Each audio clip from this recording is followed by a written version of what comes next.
And now for Keller at Large, here's John.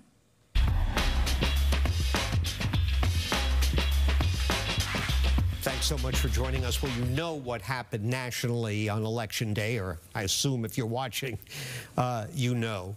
But what about here at home? Let's go behind the headlines a little bit with the ace reporter for Politico and author of the Daily Massachusetts Playbook, the pride of Walpole, Kelly Garrity. Kelly, thanks for being here. Thanks for having me. Okay, so here's an interesting statistic.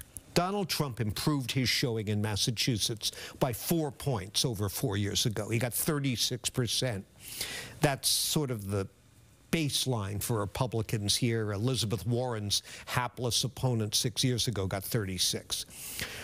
Warren's challenger this time, John Deaton, pulled over 40%, despite heavy rhino backlash from the Trump base, suggesting, to me at least, that he had some appeal to independents and right-leaning Democrats.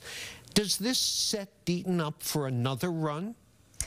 I mean, I think that that's who a lot of voters in Massachusetts are. The majority of Massachusetts voters aren't registered with either party. I think that he seems like he's interested in staying involved in the Republican Party. He said following his loss to Warren that he intends to stay involved.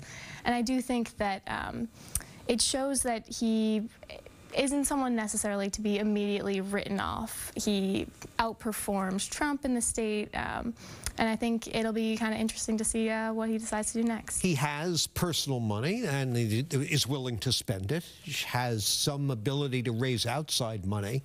You know, past one-and-done Senate candidates have often been, with all due respect to them, you know, hedge fund guys or whatever. He had a little more of a street appeal, given his personal story. So I wonder if Maura Healey, or if she doesn't run in 2 years, re-election Kim Driscoll, the lieutenant governor, should be eyeing Deaton a little bit warily. Healey was on cable TV the other night talking about how Massachusetts is going to hold the line against the incoming Trump administration. Lots of lawsuits will probably follow, as you noted in your column. To what extent do you think Healey is at risk? I think the governor has had a lot of challenges that are out of her control her first term. Obviously, cost of housing is very high in Massachusetts, and the economy, it seems, nationwide is really important to voters. There's also the migrant crisis, again, another problem that is largely out of the governor's control, but whether or not voters will be willing to take that out on the incumbent. The governor hasn't said if she does intend to run again. I think it's largely expected at this point that she will, but I think there's definitely things that Republicans will look to seize on. They're very excited coming off of a couple legislative wins. Well, those issues certainly proved potent in the presidential election. I can't think of any reason offhand why they wouldn't be potent here. I certainly hear about the migrant issue and the cost of living from people on the street all the time. So that'll certainly be worth watching. You mentioned the legislative results. I'll tell you what, let's take our break.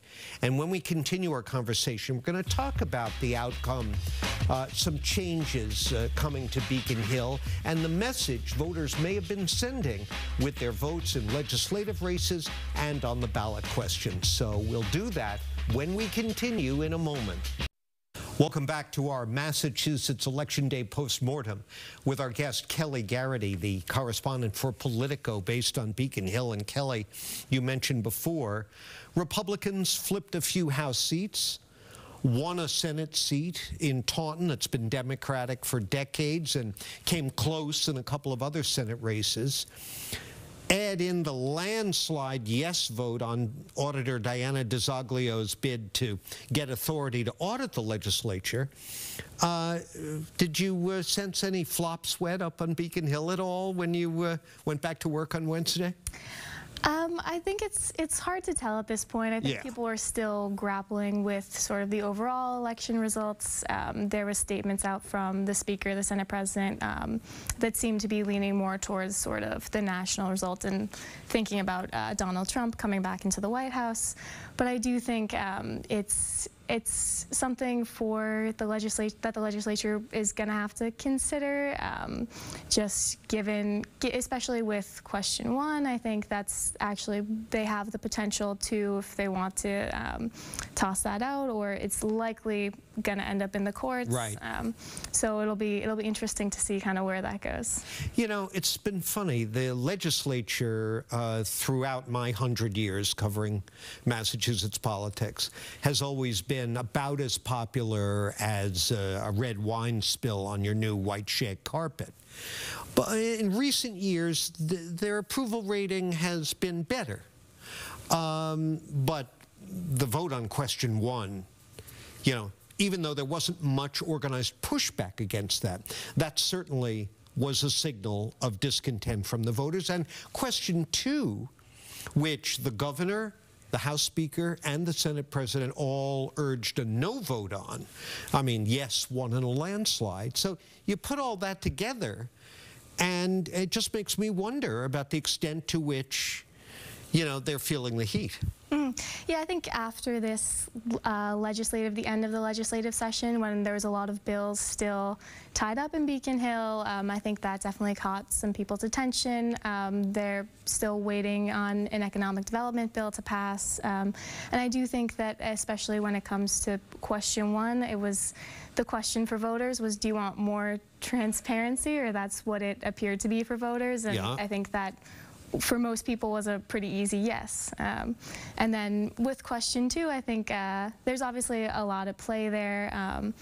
But yeah, I think it's interesting kind of how voters did decide pretty overwhelmingly to vote yes on that one as well, despite opposition from all of the big power players on Beacon Hill. Well, at least to some extent, it's got to be seen as a bit of a rebuke, or at least a rejection of their advice. It's certainly a rebuke to the business community, which were the primary organizers behind the No campaign. I mean, what a wipeout. They got outspent, they got out-hustled. You know, kudos to the Massachusetts Teachers Association for their 3rd political clinic in the last 8 years. If you go back to the charter, the rejection of lifting the charter school cap in 2016, the millionaires tax 2 years ago, and now this, the MTA appears to be calling the shots when it comes to education policy. Yeah, they definitely, it felt like at the beginning of this campaign that the business communities, the No side, were going to put forth every effort and spend a ton of money to try to get this not to pass. In the end, I think it ended up being the MTA and the Yes side spent around $15 million to get yes to pass, to end MCAS as a high school graduation requirement. And I think it ended up being something closer to $5 million on the No side. Wow. So they definitely got seriously outspent. And yeah, I mean, I think it's still TBD on how that exactly is going to look. That's another one that legislative leaders said they might tweak. So it'll be interesting to see kind of if they do decide to actually act on that. Well, that'll sure be controversial. Kelly, you've got the best seat in the House for a very interesting period in Massachusetts politics coming up. We look forward to having you back and check in with us on your take on it as we go forward. Thank you for being here. Thanks for having me. That's Kelly Garrity of Politico, author of the Massachusetts Playbook. That's it for me.